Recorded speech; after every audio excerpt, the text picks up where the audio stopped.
Hi class. I'm trying the picture-in-picture version of Screencast-O-Matic this week to project my writing assignment as well as my rubric. I have, however, noticed that there seems to be a lag between video and audio, so maybe just don't watch my lips. It might be annoying. The reading and writing assignment for week 4 and the argumentative writing prompt that I picked is for my content area, which is 11th grade U.S. history. The learning target I wrote says, I will identify and explain the arguments of 2 historians' interpretations of the Declaration of Independence. Then I will argue which historian's position is most persuasive both then and now. I will incorporate evidence from both historians to support my stance, as well as craft a rebuttal. This is based on an assignment that I have used in a U.S. history class with students before, and is giving me the opportunity to build it out into a larger extension activity or summative assessment that could result from this lesson plan that already exists. The standards are the Common Core ELA Literacy Standard for 11th and 12th grade, point 6, which is evaluate authors' differing points of view on the same historical event or issue by assessing the author's claims, reasoning, and evidence. As well as one of the ELAs for Washington State, 11th grade U.S. history, which is the Civics 1.1.1, analyzes and evaluates the ways in which the U.S. Constitution and other fundamental documents promote key ideals and principles. So for student preparation on this assignment, the students will be grouped in their table groups of 3 to 4, and in those groups they will first read the preamble of the Declaration of Independence, and then they will also have, just as a straight read through, familiarize themselves with it, and then I will have crafted a specific list of 10 of the selected grievances that are listed. There are dozens for any of you who have read the entire Declaration of Independence. The grievances against King George and England's management of the colonies. And their task will be to go through these and decide if they think the grievance is something that impacts all of the citizens of the colonies, in which they'll write an A, or they will write an O if they think it's something that's only impacting the rich or the American political elite. This will start to cue their brains into thinking about what analysis they might be doing of the Declaration of Independence. At that point, they will read 2 historians' counter perspectives and analyses on the Declaration of Independence, Bernard Bailyn and Howard Zinn.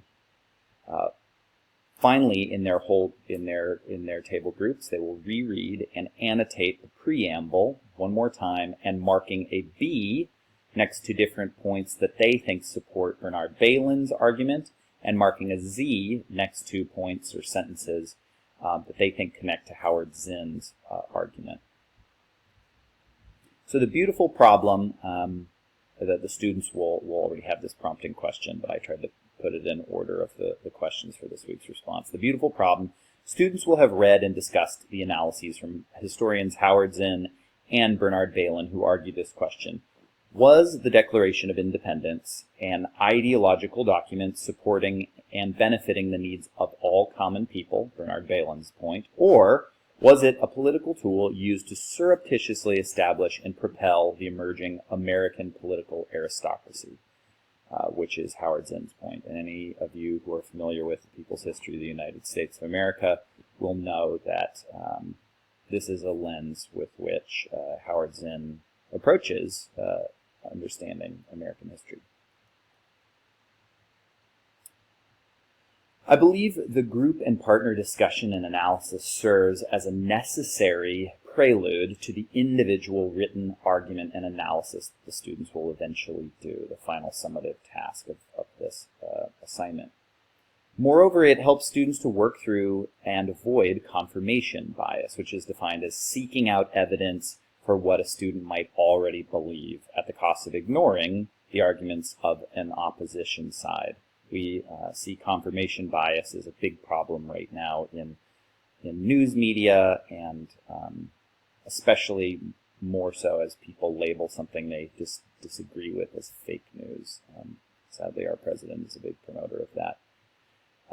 As researchers Wissinger and De La Paz note, writing in history requires the ability to construct an argument from multiple, sometimes conflicting sources of evidence. Their research also found that the use of critical discussions, or the format that the students will be going through in their table groups before any of their individual independent writing, those critical discussions to assess and analyze controversial issues and perspectives before they write and argue, quote, taught students to consciously seek evidence on both sides of the question, evaluate it objectively, and draw conclusions that the evidence seemed to dictate.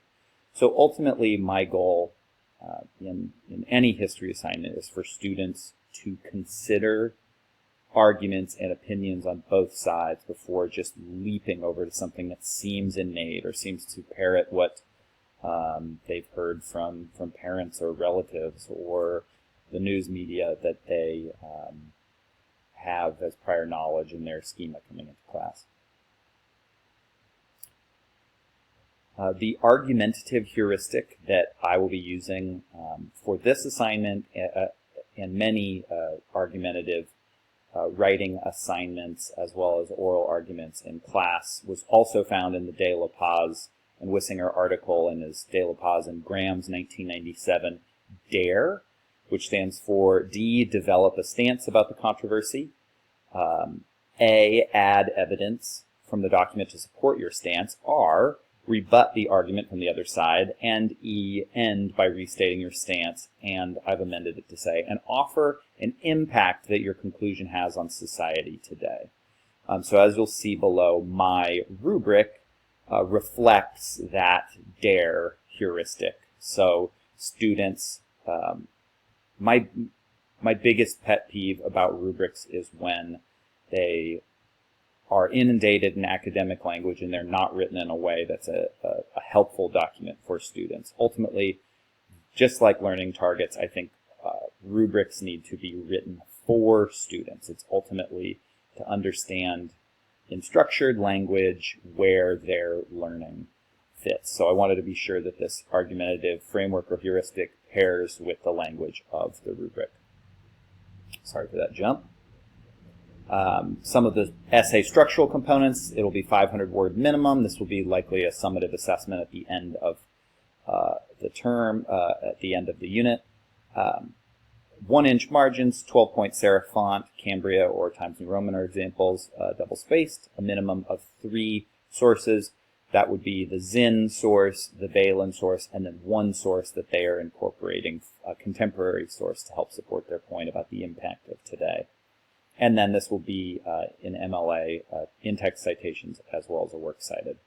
So my rubric, I used the Rubistar tool, which was fantastic. I have made a lot of rubrics from scratch and never knew about Rubistar, so I will definitely continue to use that.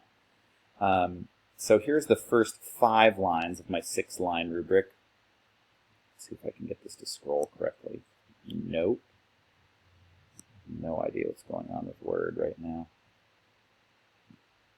All right, so we can see that the categories follow that DARE heuristic. Develop a stance. The above standard, the position statement provides definitive and focused statement on the author's position or stance on the topic. This parallels their thesis and which side, Zinn or Balin, that they will be arguing from. A, add evidence. All of this evidence and examples are specific, relevant explanations, and are given to show how the student incorporates pieces of information to support their position. The rebuttal, rebut the other side. Arguments in support are provided in a logical order to make it easy and interesting to follow the author's rebuttal of the opposing argument. And the end, the conclusion is strong and leaves the reader solidly understanding the writer's position, effective restatement of the position, and considers impacts on the audience today and the future. I've included lines about the incorporation of sources as well as sentence structure and fluidity. And my final thought is that we could have a whole group in-class debate after these papers are written and we've had some peer editing drafts. And after the point that they're turned in, I thought it could be fun for students to have an in-class debate where they switch sides from the position that they wrote in their paper and accept the challenge of arguing from the side that they were otherwise rebutting in their argument. I hope you enjoyed this. Thank you all for watching.